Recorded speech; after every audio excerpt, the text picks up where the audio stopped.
Governor, it's taken 4 months to reach a deal. Which priorities did you give up and which ones were non-negotiable? Well, look, I stayed at the table and did what I think Pennsylvanians want me to do, which is to try and bring Democrats and Republicans together to get stuff done. And we got a whole lot of stuff done. And of course, I would have loved to have gotten it done back in June or July, but frankly, a budget I would have signed in June or July wouldn't have had all of these priorities met. Let me explain what that means for Johnstown, for example. Just the Cambria County schools, as an example, are seeing $153 million go to their schools, including an added $10 million just this year alone because we stayed at the table and fought. We stayed at the table and fought for working Pennsylvanians tax credit in order to put more money back in the pockets of 940,000 Pennsylvanians. And to be clear, this isn't a freebie. These are people who are working who just need a little bit of extra help. I stayed at the table and was able to secure funding for more cops. You know, when I was running for governor, in fact, I launched my campaign in Johnstown, Pennsylvania. I made a pledge that we would hire 2,000 police officers, state troopers, municipal police across Pennsylvania. We're now nearly at that 2,000 figure because we stayed at the table and worked at it.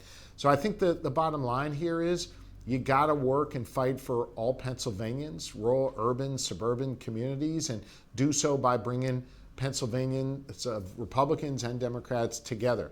I said at the beginning that nobody was going to get everything they wanted. And I certainly didn't. Neither did the Republicans who run the Senate or the Democrats who run the House. But we found ways to compromise. I'm going to come back next year and keep pushing for the things I think are important, like making sure we regulate those skill games and use that revenue to help invest more in the needs of Pennsylvanians.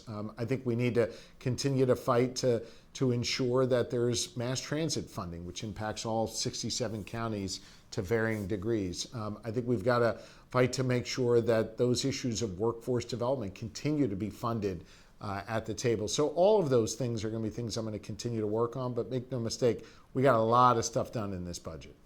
Governor, how soon will students and teachers start to see changes in their classrooms after this budget? I mean, the dollars are flowing starting today. So I would expect these school districts to see the money if they haven't gotten it today within the next couple days here. And so those dollars, I know school districts were counting on, they're going to have available to them.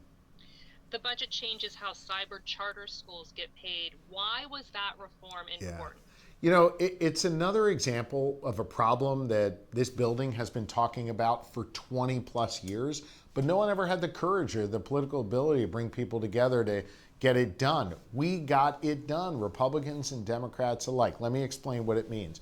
If you're a parent in a school in Cambria County, it doesn't matter, whichever one, and you choose to send your child to a cyber charter school, money leaves that school district and follows that student to the cyber charter school. Now, that's fine. I don't want to take away a parent's ability to send their child to a cyber charter school. Totally fine.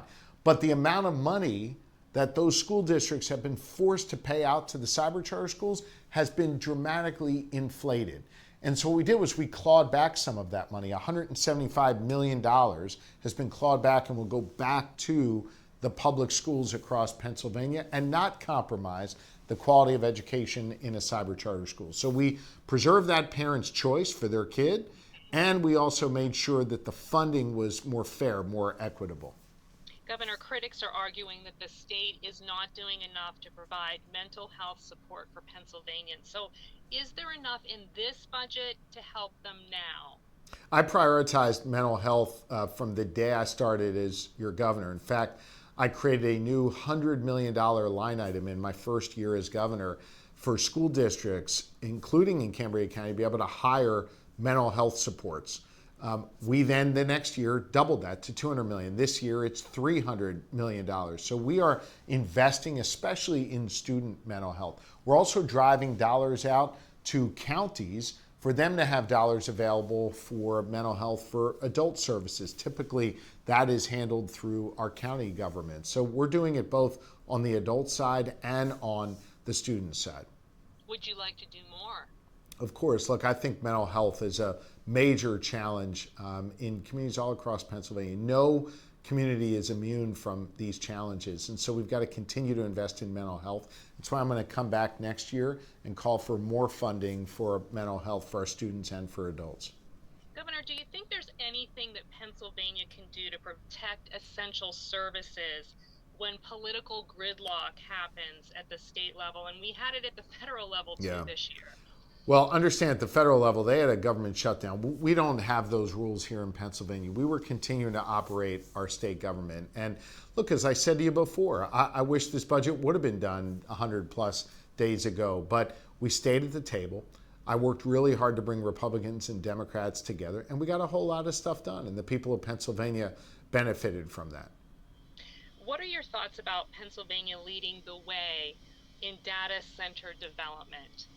You know, I was very pleased that we were able to ink the largest private sector investment in the history of the Commonwealth of Pennsylvania with the construction of 2 AWS or Amazon data centers, one in the northeastern part of our state and one in the southeastern part of the state. And I know that there are others who are looking to do that in the Johnstown area right now.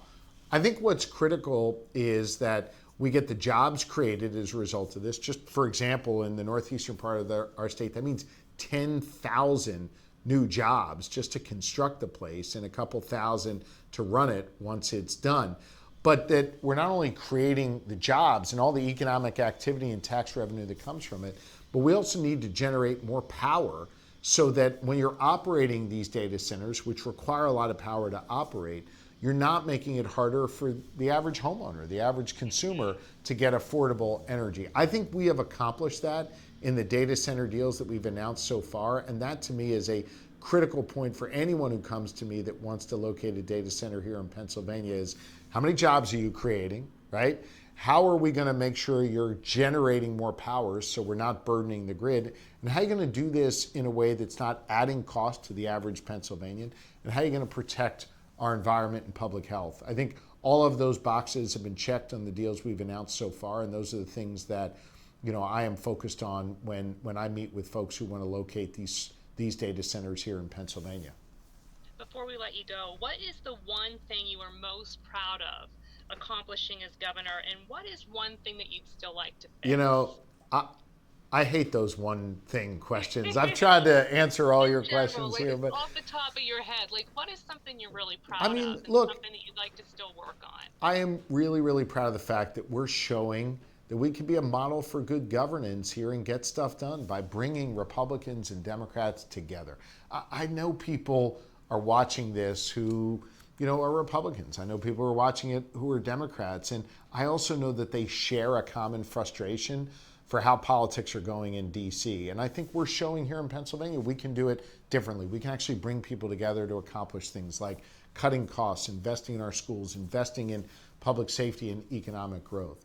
What do I want to see going forward? More of that. I want to see us address the skill games issue finally and use the revenue from that to help Pennsylvanians. I think that's important. I think that's an area where we can find common ground. I'd like to see us raise the minimum wage in Pennsylvania and put more money into people's pockets. There's a lot more work we need to do, but I think what we're proving, and maybe what I'm most proud of, is that our formula here of bringing people together to tackle these big issues, it's working, and I'm proud of that.